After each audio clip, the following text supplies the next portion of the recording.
I don't, for what it's worth. It's an amino acid. Interestingly, Right, many of these things have. So it was very beneficial for. my name is Matt Kaeberlein, and welcome to the OptiSpan podcast.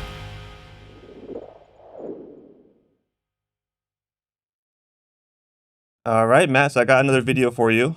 So this one came up in sort of a funny way, so I kind of want to give some background. So this is Greg Doucette. He's a very popular internet sort of health and fitness personality, a couple million subscribers. I've been following him since probably 2020. He really blew up during the pandemic. I've never heard of him before. You haven't? Okay, just like Mike Israel. Who, by the way, I'm actually getting into, so we'll see. Yeah, you've been watching his content, right? Yeah. Yep. So he has a master's degree in kinesiology. He's not a doctor, which is sort of an inside joke on the channel. It's his common disclaimer. He'll be like, I'm not a doctor, so wanted to throw that out there. And he is an IFBB pro bodybuilder, so sort of the top organization. So more recently, I've been sort of less impressed with, he has a supplement company, and he sells NMN as something to boost your VO2 max. I've never looked at the research for NMN in that use case. And he also sells terkesterone, which is supposed to increase testosterone. It's a ecdie steroid, I believe is the category, but I don't know. He kind of pushes supplements harder than I'm a fan of. Okay. So. But still, well, he shouldn't be selling NMN because NMN technically is not allowed to be sold by the FDA. So interesting. If he's doing that, he's breaking the law. So he's just saying. Canadian? Is that still? Oh, that's a good question. I don't. He shouldn't be able to sell it to Americans. All right. So this video came across your inbox because you had a friend who came in and did a DEXA. Yeah. He got like 5%. Yeah, crazy low percent body fat by the DEXA. Now he's super lean, but I think both of us were skeptical that number was accurate. Okay. So I sent you this video because I wanted to give an example of the coaches out there, especially bodybuilding coaches, who value their own subjective opinion more than what the DEXA says, which makes sense for that sport. Okay. So this was an example of that. Okay. So. Yeah, I mean, I think this is probably a good time to say explicitly, right? I mean, DEXA is like any other measurement tool, right? There are going to be inaccuracies in any measurement that you do. And I'm sure that there's literature on this, but I don't really know where the range of the DEXA kind of falls off in terms of its accuracy. So actually, maybe this is a good time to define accuracy and precision. Yeah. A lot of people get confused about this. So accuracy is how close the measured value is to the true value, right? So if we're talking about DEXA and you're talking about percent body fat, there's some true percent body fat for you, and then there's what the DEXA says. And accuracy is how close those two things are, okay? Precision is how close, if you do repeated measurements with the same device, how close those measurements are to each other. So you can be precise and not accurate, or you can be accurate and not precise, but it's just useful to appreciate those are really the two things we're talking about anytime we make a measurement. And that's not true just for DEXA. That's true for measuring blood glucose. It's true for taking a tape measure and measuring a piece of wood, right? So any measurement, those principles can apply. Now, the question is, every device or every measuring tool will have a range over which it is some degree of accurate. And then once you get outside of that range, the accuracy falls off, right? And so my intuition is with DEXA, particularly for body fat, is probably pretty good in that middle range. And by middle range, maybe we're talking like 10% up to, 30% body fat. And then once you get outside of that range, I just made those numbers up, by the way, but this is all like conceptual. Once you get outside of that range, the accuracy is going to fall off to some extent. And there will become a lower, particularly on the lower side, a point at which the accuracy is going to, or inaccuracy is going to become pretty large. And so my guess is, in the case of this individual that we're talking about who came back with a 5-point-something% body fat, that's probably below the effective range where the DEXA has a high degree of accuracy. That's my guess as to what's going on there. It's also worth saying DEXA is going to be susceptible to the specific device used, the type of device used. So if it's a GE versus whatever the other and whatever model, right? So there's going to be effects for the individual machine. Was it calibrated that day? All of that. The model that was used. And there is some human involvement in the analysis software. So all of those things can introduce inaccuracies. And so there is going to be some variability independent of the built-in dynamic range of the measurement device itself. I know that was a pretty long-winded explanation, but it's important to appreciate that just because you get a value that you question from one of these measurements doesn't mean we should just throw out the tool itself, right? Mm-hmm. So it's just that's a useful thing to appreciate. I think that's what happened in his case, though. My guess is, again, I don't know what the data actually show. My guess is, though, that once you get down towards that, particularly the lower end of the range, the DEXA is going to become pretty inaccurate for assessing body fat. But if you were to redo it in 6 months, same machine, same technician, it should be at least a bit more precise, if not accurate. Well, I don't know. I mean, precision and accuracy don't necessarily have to correlate with each other. So I don't. It's going to depend on what the change is. So again, if this person was to stay, say go from whatever, let's say he's really at 8%, but the device said 5%, right? If he was to go from 8% to 10%, would that delta, like what would be the accuracy of the change, is going to be affected by all of these things we talked about, but in particular, did the measurement itself, the true value, move from the range at which the device goes from being very accurate to very inaccurate, right? I see. And in that case, it might. Like if he went from 5% to 15%, I would suspect that the device will be more accurate at 15% than at 5%, for sure. Okay. All right, let's jump into it. Okay. Coach Greg, and today I'm going to explain why body fat testing devices don't actually work that well. The DEXA scan is not the golden standard at all. My laser eye vision is way better, more accurate. Wait a minute. All right, first pause. Wait a minute. So I need to be careful because this guy could obviously pick me up like a twig and break me in two. But let me see if I can rephrase what he just said. He said the DEXA is not the gold standard, which, I mean, okay, that's an opinion, whatever. And his eye is better than the DEXA? Laser eye vision, yeah, that's what he calls it. Laser eye vision. Okay.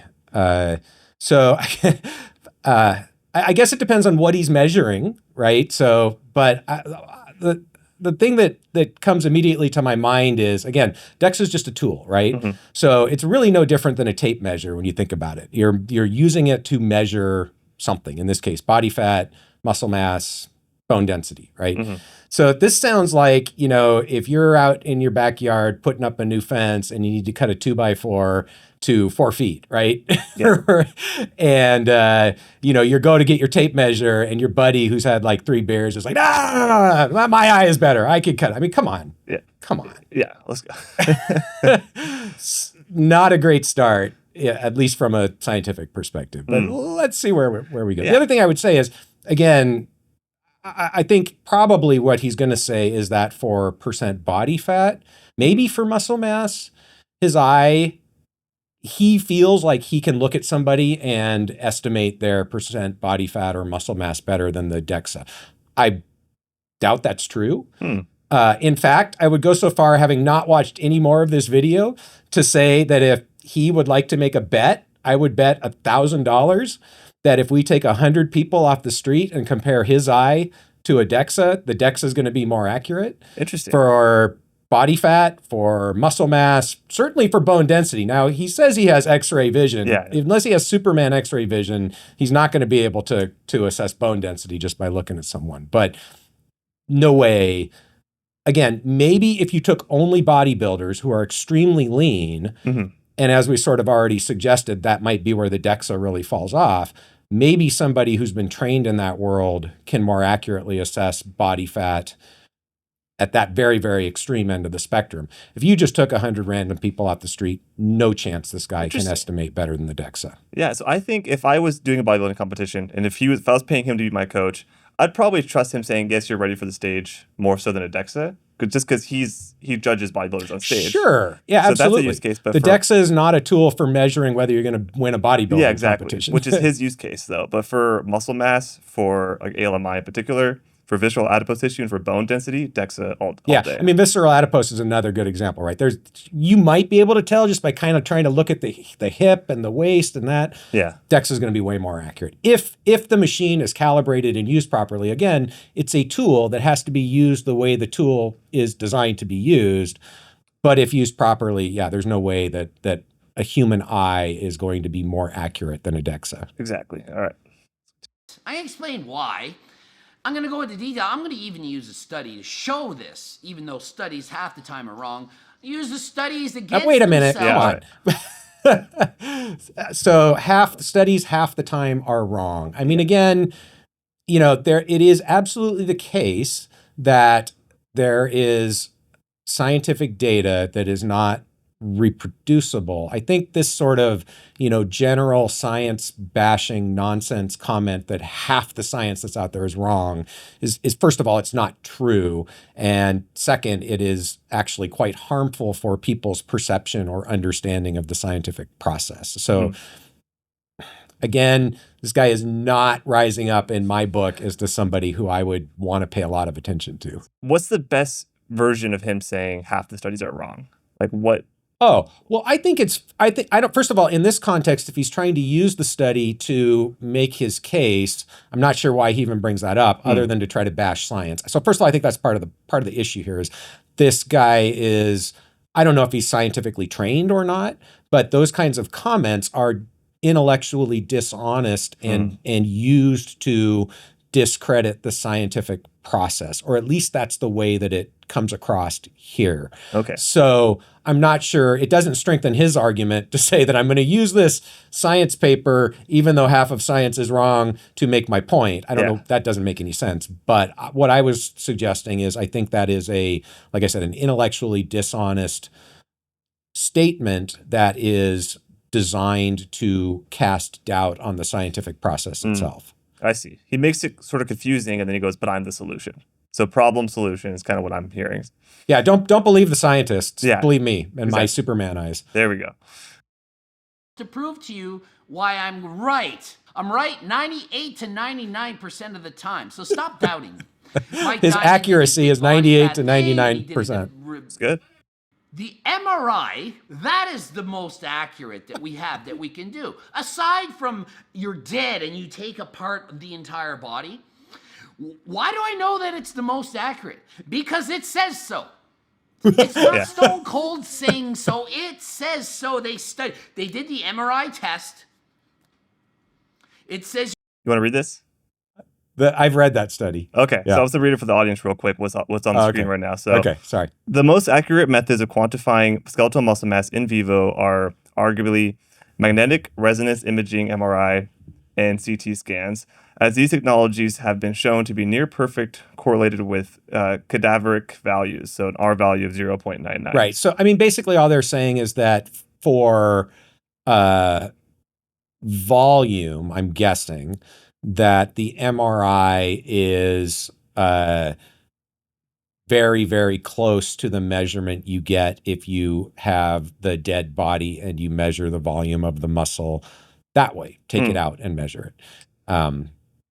It doesn't actually say anything there about whether DEXA is, how well correlated DEXA is, but this implies that MRI is better correlated with muscle volume than other methods. Yeah. But DEXA doesn't measure muscle volume. DEXA really is a measurement of muscle mass, which are going to be correlated, but not necessarily identical. Yeah. Well, not going to be identical, but you could have situations where volume would change and mass wouldn't change, or vice versa, or change by the same amount. Yeah, but it goes into some issues. There's like it's expensive machine, of course. There's not many machines out there. You need an expert sort of running the machine.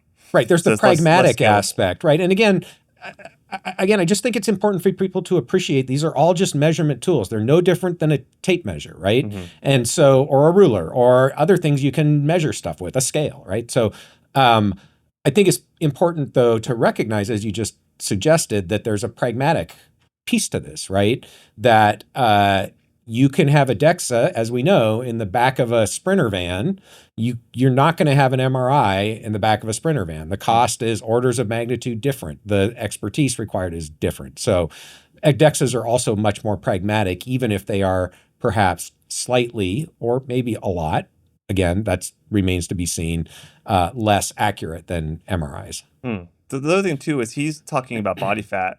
He shows this as proof, but this is only mentioning Yeah, I mean, muscle. again, it's a sort of a obvious limitation to his original argument. Although, did he say body fat at the beginning? I didn't actually hear him say that.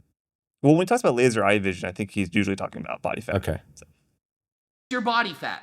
Then that person died, and then they looked, and it comes up 99% accurate. Use whatever you want, or use my laser eye vision. It's too bad this guy's laser eyes aren't available on his website to purchase, so that everybody could get access to them. We wouldn't even need DEXAs anymore, right? Yeah, exactly. That's not that scalable. It'd be good for him if everybody were to pay him for his laser eyes, but a DEXA scan is supposed to measure your body fat and muscle. No, it doesn't though. No. It messes up. It guesses. You want to talk about this? No? Well, I mean, come on. This guy really should, maybe he knows and he's intentionally being dishonest about what the DEXAs actually does, or he doesn't know. Either way, that's a problem. So, I mean, we had an episode on this, so people can go watch that episode. But the DEXA does not directly measure lean mass. It's an indirect measurement when you subtract out what it does directly measure, which is bone and fat. So that's why if you drink 2 kilograms of water, it will show up in the DEXA as lean mass because it doesn't show up as what the DEXA is actually measuring, which is bone and fat. So he's being misleading in what he's saying. The other thing that's worth maybe mentioning is if you're down at, say, 5% body fat, that extra 2 kilograms of lean mass is probably not going to have a very big effect on your percent body fat or 10% body fat. Like the 2 kilo, so the addition of 2 kilograms of lean mass, if you're a, I don't know, let's say 100 kilogram person, so pretty heavy, right, is not a huge change in total percent body weight. And so if that gets put into the lean mass bucket, that's only going to have a relatively small effect, less than a percentage point of total body fat. So it is true that if you drink a bunch of water and you go get a DEXA, it will change your percent lean mass, percent body fat by a bit, but it's not going to be like taking you from 20% to 8%. It's not a huge effect. Yeah, I think you've told me that the CEOs of BodySpec, they tried that experiment, right?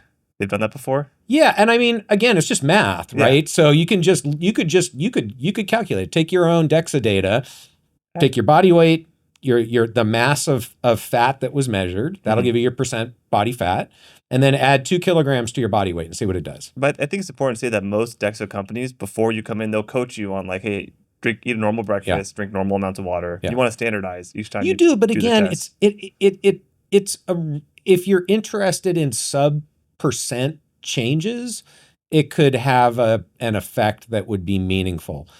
If you're looking at deltas that are larger than, if you get a DEXA once a year and you've been exercising regularly and eating well, and you're looking at a 6, 7, 8% change in body fat, that extra kilogram, and again, 2 kilograms of water is a lot. Like you'd have to try really to change it by that much. So you'd be disingenuous. You'd be sort of, that makes sense. So again, I think it is a good rule of thumb to try to be hydrated to the same extent when you get a DEXA for repeated measures, but it's not going to be a game changer in terms of your body composition if you're 2 kilograms plus or minus water. All right. I literally had a client that did this. They had all the best results every week. Oh my goodness, I'm so much better. I'm getting so much leaner. I look so awesome.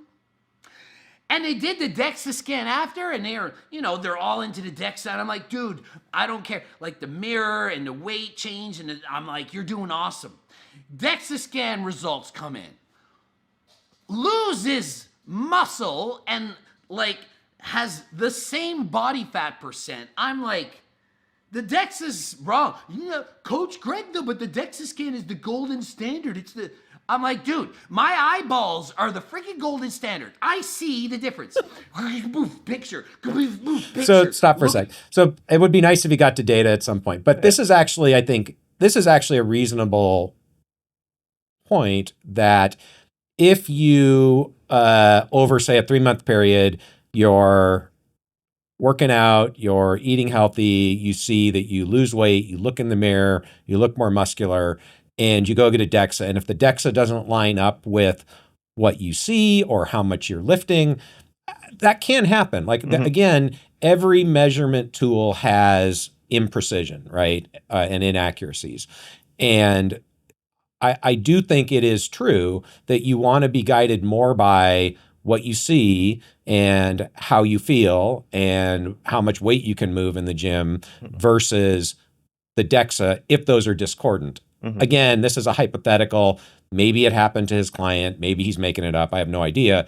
That can happen. But it could also be that that one reading, either the first one or the second one, was human error. There are human beings involved in doing these DEXA scans. Or it could be that the device wasn't calibrated. So again, to take a one-off anecdotal sort of experience and from that conclude that the entire technology is worthless is obviously just silly. Yeah. And I think we do a good job at OptiSpan of getting both subjective and objective data. So we ask people, Absolutely. Our doctor will ask people about their exercise, their move pillar. They'll do in-body.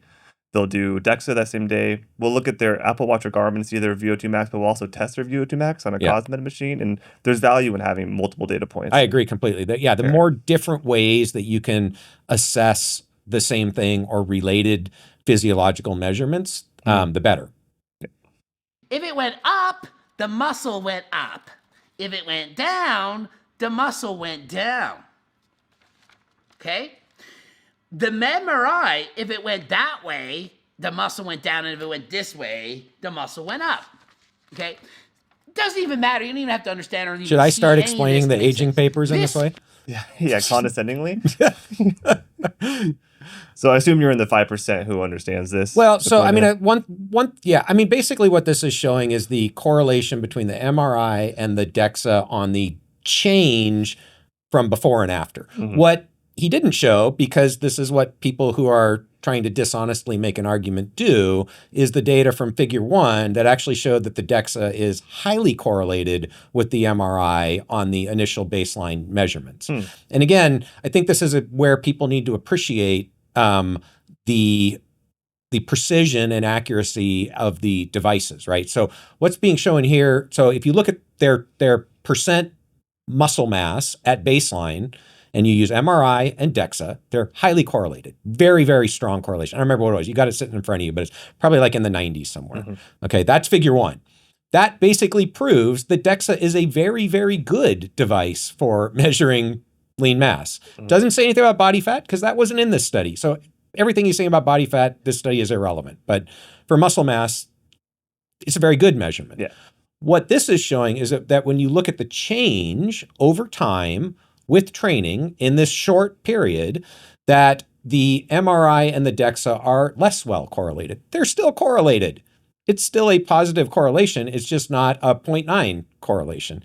And I think it's useful to appreciate these are relatively small absolute changes in lean mass. So a percent change of plus or minus 5% in lean mass, when you look at the absolute kilograms, is not a lot. And so what this is saying is that when you look at that small thing that you're measuring, you're now getting down to the point where the accuracy and maybe the precision of the device, because again, we don't actually know from this study what the accuracy and precision of DEXA and MRI are quantitatively. But when you're measuring a small thing, right, the error is going to be bigger. And this is saying that the error is bigger when you're measuring a small thing. This is totally expected. This says nothing about whether or not a DEXA is a useful tool for measuring percent body fat, because again, this study didn't show anything about body fat or even muscle mass. I think maybe the one thing you could conclude from this is that compared to MRI, when looking at changes in muscle mass over a 12-week period, DEXA is not as highly correlated with MRI. And so you could interpret that to suggest that DEXA changes over a 12-week period are maybe less accurate than we would want or than MRI. And I think the other thing that's important to note here is this is not really an apples to apples comparison, even though it's sort of misleadingly presented on this graph as muscle size versus muscle size. DEXA doesn't actually measure muscle size, right? It measures muscle mass.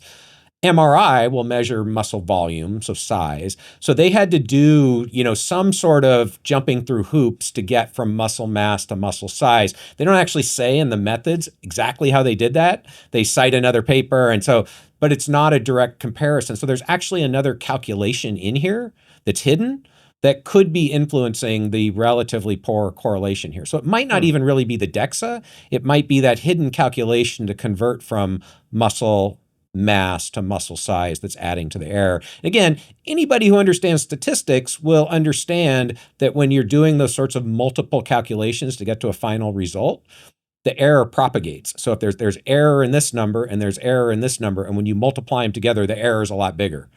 And so that could certainly be contributing to this. And another layer is that the examples he's about to give is he finds the outliers. That's the kind of thing that people who are trying to win an argument as opposed to actually understand the data do. They cherry pick the data that fits what they want to convince you of, as opposed to actually trying to look at the data in an unbiased way. Between the DEXA and MRI are not high enough to really say that's really high. It looks pretty good. That's a great correlation. Again, this is so couple things to say, right? I do think the point about when is it appropriate to use DEXA in a clinical trial is a good one. Again, I'm not sure. I don't know anything about the authors of this article. They did say it calls into question the use of DEXA in a clinical trial. I think, again, it's really just important for people to appreciate whether you use a diagnostic or a tool in a clinical trial is determined by what you know about its precision and accuracy and what you are trying to measure and what you expect the effect of the intervention you are testing to do to that thing that you're trying to measure.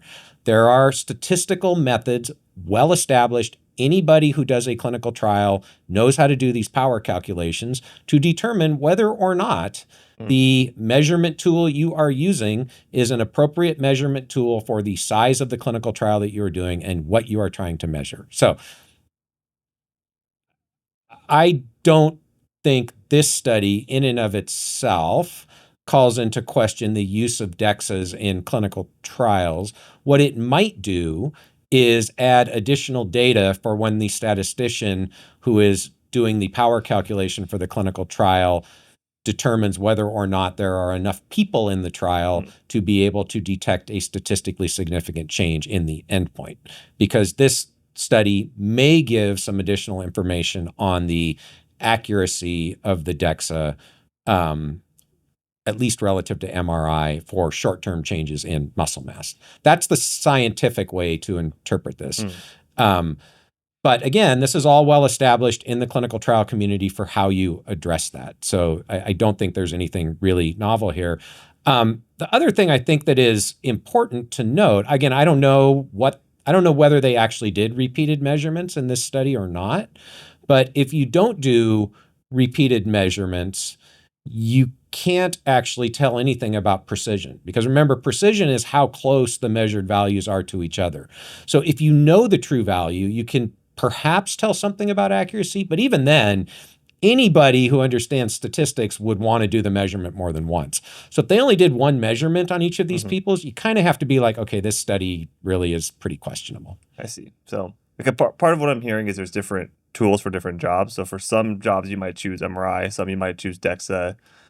Sure, absolutely. And that's what people do. Yeah. But again, you kind of need to know, like in this case, maybe one way to think about it is, if you were going to measure, we talked about the 2x4 for your fence, right? You're going to measure a 2x4 and it needs to be about 4 feet long, right? Tape measure is going to be just fine. You get down to a centimeter, no problem. Millimeter, even on your tape measure, you can get right. If you need like a precision machine piece and you need to get down to like nanometers, you're not going to use a tape measure. You're going to use something else that's a lot more precise for those sorts of measurements, right? So it's the same idea. And so when you are doing a clinical trial, you need to know if you expect whatever your intervention is, let's say 12 weeks of resistance training. If you expect on average in your population, let's say sedentary overweight people, that's going to lead to a 5-pound change in lean mass given your regimen. You need a tool that can detect a 5-pound change in lean mass, period. Then you go and you look, what do we know from the literature about how precise, how accurate DEXA is versus other ways of measuring lean mass? How many people do we need to have a 90% chance of seeing a 5-pound change? That's the power calculation. You recruit that number of people into your trial and you use the appropriate measurement device. Yeah, that's helpful.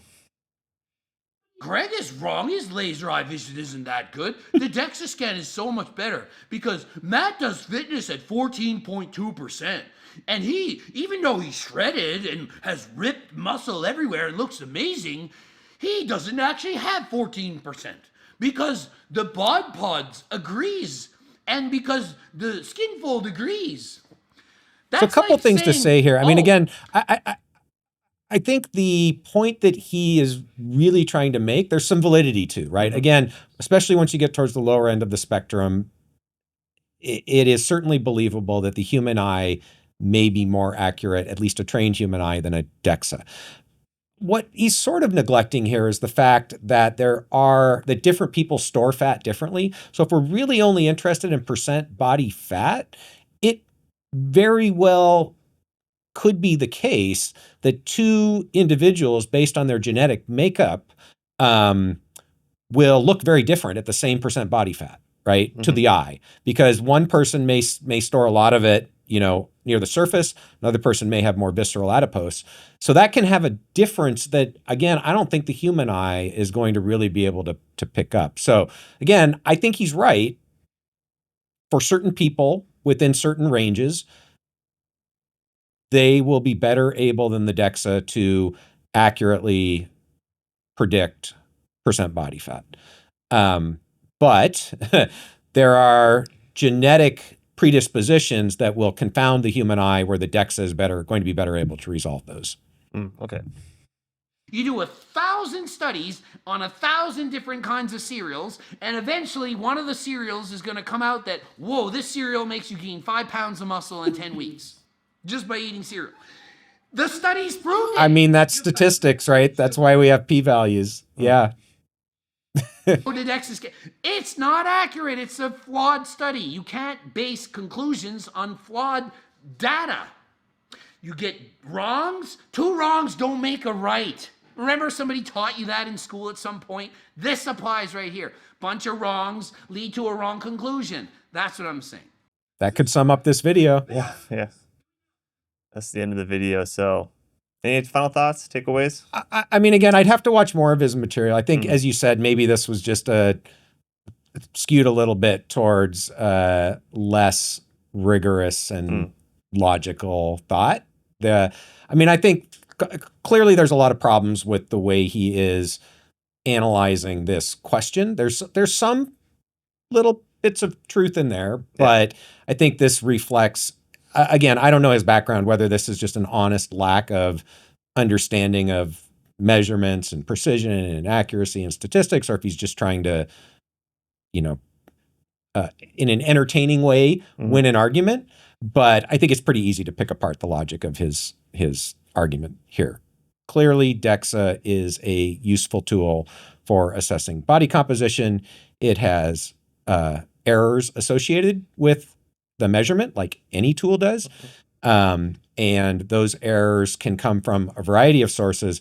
I don't think this study, which, by the way, is not a particularly high-quality study in my view, really says much about the accuracy of DEXA, in part because of the way the data are presented and some of the hoops they had to jump through to do a direct comparison between MRI and DEXA.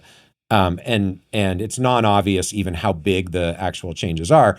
But I do think it is fair to say that if resources were unlimited and you wanted to do a clinical trial and you wanted to look at changes in muscle volume, you'd probably want to use MRI if you could do that over DEXA.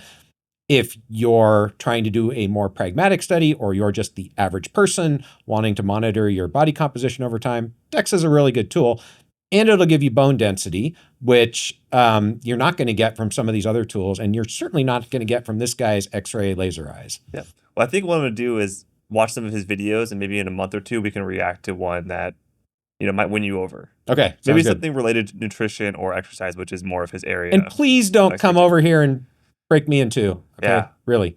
What was that bet you made him? $1,000 or something? Yeah, I actually think. I mean, the hard part would be like, what would he agree is the appropriate way to assess? What is the tool we could use to assess whether the DEXA is closer than his X-ray vision? Yeah. If we had access to an MRI, we could do it. But yes, the bet was that if you take 100 people off the street, that the DEXA is going to be more accurate than his X-ray vision. And I would even say any of the three major things you want to pick, body fat, muscle mass, bone density, DEXA is going to be more accurate on all of them. But if there is one he was most accurate, it probably would be body I think fat. he's talking mostly about body fat, even though this entire study had nothing to do with body fat.